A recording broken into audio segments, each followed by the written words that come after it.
In today's video, we will be taking a look at my updated 2024 presidential election prediction between Vivek Ramaswamy and Joe Biden. Vivek Ramaswamy being an American multimillionaire and a businessman, while Joe Biden obviously being the incumbent president of the United States. Now, this is the map with the safe states filled in. You can see that Vivek Ramaswamy is at 113 electoral votes to Joe Biden at 209.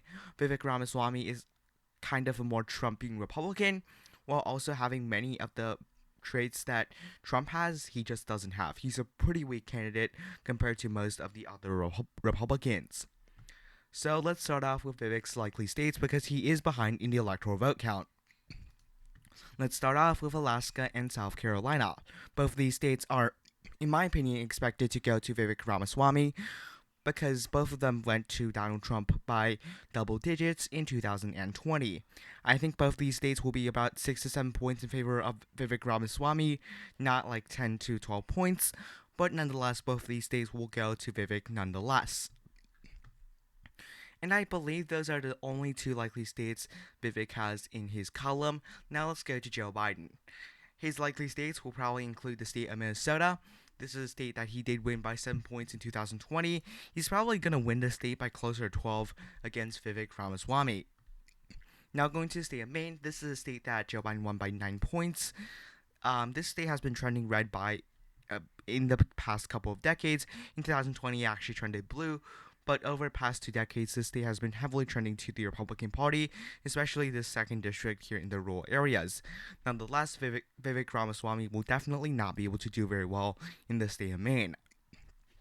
New Hampshire as well, next to the state of Maine, this state will probably go to Joe Biden by around 12 points because how bad of a candidate Vivek Ramaswamy really is. You see that this state has been quite the opposite of Maine, trending to the Democratic Party over the past 2 decades. In 2020, the state shifted heavily to the Democratic Party. Literally every county did, by pretty substantial margins. So, going to the next likely Democratic state, we do see that the state of Nebraska's 2nd Congressional District voted for Biden by 7. The district is slightly more Republican now, probably going to vote for Biden by around 10. Now the next state will be the state of Michigan. So the state of Michigan voted for Joe Biden by 3 percentage points. Vivek Ramaswamy, again, I don't think he's going to have any appeal whatsoever in the suburban areas. These are areas that trended to the Democratic Party in 2020. Counties like Kent County, Oakland County, these are counties with heavy population centers, and these are crucial for Republicans to end up having to at least near the Democratic victories. Trump was not able to do that very successfully in 2020. He did that very well in 2016. Vivek Ramaswamy definitely won't do that in 2024 if he is the candidate. He's a very weak candidate pretty much across the board. I do think that the state will go to Joe Biden by around a likely margin. Now this is pretty much it for Joe Biden's likely states, but he's already, just counting the safe and likely states, at 241 electoral votes. Now to Vivek Ramaswamy's lean states. First off, in the neighboring state of Ohio, this is a state that heavily trended to Republicans in past, also around a decade or so. This is a state that Democrats typically and Republicans had pretty much equal chances of winning. This was the bellwether state for 60 years before in 2020, where Biden won the presidential election by a narrow margin, will lost the state by around 8 percentage points. The state typically remained within 5 percentage points and pretty much voted on par with the presidential election winner and the electoral vote winner and the popular vote winner. We do see that Democrats were able to overperform in some of the liberal areas, especially Columbus and its suburbs, as well as Cincinnati. But the other Republican areas, more rural areas, these are areas that trended Republican by huge margins. And we do see that the state is going to vote for Vivek Ramaswamy, though I expect many of these counties to end up trending blue, not red. Now going to the state of Iowa here, we see a very similar story to the state of Ohio, very competitive. Democrats actually had the upper hand in the state before in 2020, where Joe Biden won the popular vote by 4.5%, won the Electoral College, but lost the state of Iowa by 8.2 points. We do see that Vivek Ramaswamy probably going to underperform Trump pretty much across the board, regardless if it's a urban county, a suburban county, or some of these rural areas. But I do think Vivek will probably win both of these states by around 2 to 3 percentage points. Following Maine's 2nd Congressional District, the district pretty much went unchanged in the 2020 election census. I do believe that Vivek Ramaswamy probably will win the district. It's probably going to be between a lean and tilt margin, so somewhere between 1 to 2 points. Now, those are the lean states for Vivek Ramaswamy, not Joe Biden's lean states. There's going to be a lot of them. Let's start off with the state of Nevada. Nevada voted for Biden by 2.4 points, and again, someone like Vivek Ramaswamy, a very weak candidate for in terms of electoral perspective. I do believe that Joe Biden will probably be able to win the state by close to 5 percentage points. We do see that Las Vegas, the largest county by far in the state, about 2/3 of the state's population is indeed in Clark County. This is a county that's been heavily trending to the Republicans. Well, not heavily, but by small margins, but nonetheless in the past couple of decades, trending to the Republican Party. And we do see that Democrats have been able to pretty much overperform in some of the counties like Washoe. Overall speaking, the state's probably slightly trending to the Republican Party. It's going to be a very competitive state in the next couple of decades. Vivek Ramaswamy will not do well here. He might still be able to run up some of the rural margins, but in counties like Clark County and especially in Washoe County, he's going to collapse and probably lose the state by around 5 points. Now, the state of Arizona. This is a state that's pretty anti-Trump, but for Republicans, the last time they voted for Democrats was in 1996, so more than 2 decades ago. However, this is a state that's very anti-Trump, and Trump, again, Vivek Ramaswamy is a much weaker version of Donald Trump. So he's going to have all the problems in the state that Trump had, but he's going to have more. He's not a very electable candidate. Arizona itself is not pro-Trump because of issues like John McCain and etc. We do see that both these counties of Maricopa and Pima trended to the Democrats by around 5 points in 2020 compared to 2016. And those counties are probably going to trend by a further 5 to 6 points if Vivek Ramaswamy is the candidate. So a lean state for Joe Biden. I expect him to win by 4 to 5 points in this scenario. Now the state of Georgia. This is a state that has been heavily trending to the Democratic Party, more so than the state of Arizona. These two states are similar in terms of trends, very different in terms of geographics and also things such as race and demographics. Now we see that in the state of Georgia, this is a state where Vivek Ramaswamy will definitely do very poorly. The state, for Republicans to end up winning the state of Georgia, they probably need to do very well in some of these counties, at least not let Democrats gain any more votes, and also run up turnout in some of the rural areas. Both parties have enough votes in the state of Georgia to win any election, but it's about voter turnout. Vivek Ramaswamy could end up driving some voter turnout in the rural areas, probably still sufficient for Republicans to win in the state of Georgia in terms of rural voters, but these suburban voters, especially around Atlanta and in counties as well, such as Savannah and Columbus and Augusta, these are counties where he's going to absolutely collapse in. For example, this is pretty much the trend map in the Atlanta region.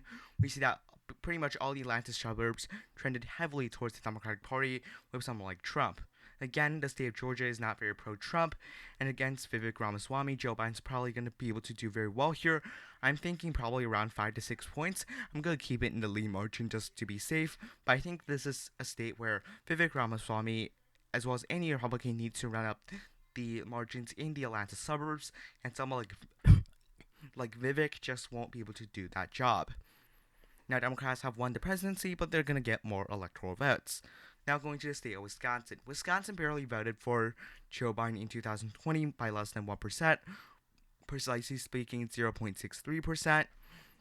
We do see that some of these wild counties, which was ultimately what cost the Republicans the state, these counties shifted around 33,000 votes in favor of the Democratic category. If these counties had remained the same with the same percentages, then Trump would have actually won the state.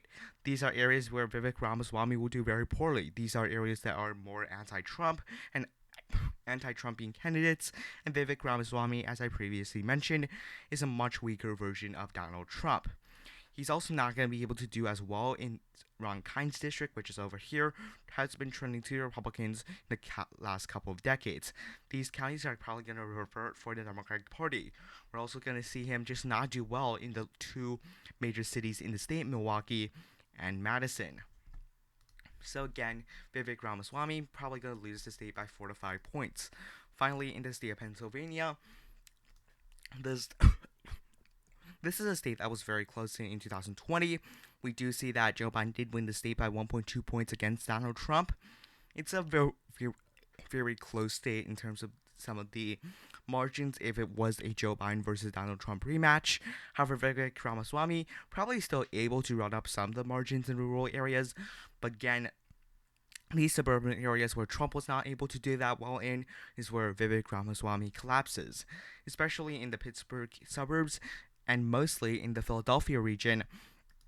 We're going to see counties that has already been shifting to the Democratic Party by substantial margins. These suburban/urban counties shift more towards the Democratic Party. We're going to see a lot of voters end up driving out against Vivek Ramaswamy, like some voters in 2020 that ended up voting against Trump and not for Biden. That ultimately probably cost Trump the election. We're going to see Vivek Ramaswamy lose the election in the same fashion. If voters that are just favoring a candidate are not enough to tip Democrats to win, then voters who are just simply voting against Vivek Ramaswamy and for that reason voting for Joe Biden are probably going to end up really hurting Vivek Ramaswamy. I also think in counties like Cumberland, Lancaster, and even Berks, these are counties where really these ex-urban counties that typically vote for Republicans by around 10 percentage points, these are also counties where clearly Vivek Ramaswamy has pretty much no appeal in. So another lean state for Democrats. Finally, the final lean state for Democratic Party is the state of North Carolina. Now this is going to be a closer one because Trump did win the state in 2020. We're still probably going to end up seeing a similar margin, 3 to 4 points for Joe Biden in the state of North Carolina. Again, I think that Vivek Ramaswamy probably has a pretty decent appeal compared to some other more moderate Republicans in the rural areas. But these counties such as Charlotte, such as Raleigh, such as Greensboro, these are counties that are going to heavily trend to the Democratic Party, costing Vivek Ramaswamy the state as well. We're also going to see counties that have shifted to the Democrats in recent elections. For example, Johnson County, the 3 counties surrounding Charlotte, Gaston County, Caribous County, and Union County. These are counties that have been shifting to the Democratic Party in the last couple of elections because this is a suburban shift that has pretty much cost the Republicans the election in 2020. If Vivek is the candidate, he's definitely going to lose in the same fashion, going to lose many of the suburban voters that typically vote for Republicans that may not vote or end up voting for the Democratic Party. And Vivek is just not a good candidate overall. Now we have 2 states, the states of Texas and Florida. One of these states will go to Democrats, while the other will go to Republicans. Let's go to first off to the state of Texas. Now this is a very close one. Trump won the state by 5.6 points in 2020. And if you look at some of the shifts here, Democrats did very well in the urban areas and suburban areas in terms of trends, as well as the Austin, Houston regions, and the Dallas and Fort Worth suburbs. Republicans did very well, specifically Donald Trump did very well in driving rural voters, and especially the Hispanic vote shifting heavily to the Republican Party. Though it's notable that some of these counties have very small populations. For example, Starr County, we did see a 55% shift to the Republican Party, but nonetheless, this was only at most like 3,000 votes in terms of a difference that this shift makes. Now, overall speaking, I do believe a similar trajectory will go in terms of areas like Austin, San Antonio, Houston, Fort Worth, Dallas, and the counties of Denton and Collins. These are areas that are going to be consistently shifting to the Democratic Party. But in terms of areas like Hispanic areas, they might actually revert for the Democrats because I don't think they like Vivek Ramaswamy. He might be able to do actually pretty well in the rural areas, but that's not going to be enough. And I think ultimately with population gains and voters, immigrants end up voting for the Democratic Party, we're going to see Democrats end up winning the state of Texas. And the Democratic dream of blue Texas ultimately comes true in this scenario. Now, finally, the state of Florida. I did say one of these states are going to vote for Democrats, one is going to vote for Republicans. Now, in this case, Florida will be very close, probably the closest state in the election. But Republicans have been doing very well in terms of some of the trends. I said I expect Trump to win the state by 10 percentage points if he was to win the primary in 2024, which he probably will. where Vivek is the candidate, we're probably going to end up seeing Democrats continue to do better in some of the Orlando and Jacksonville suburbs. We're going to see probably Vivek end up doing slightly better in some of the rural areas.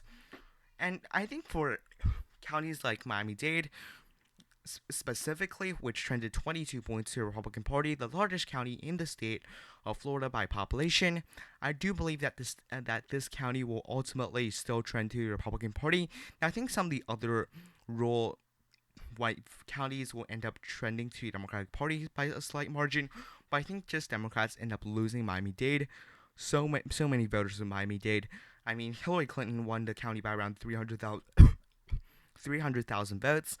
Biden only won the county by less than 100,000 votes, 85,000 votes. Ultimately, that's what's going to cost Democrats the state of Florida. But nonetheless, Democrats already have a very good map for them. At the end of the day, this map is still very horrible for Vivek Ramaswamy.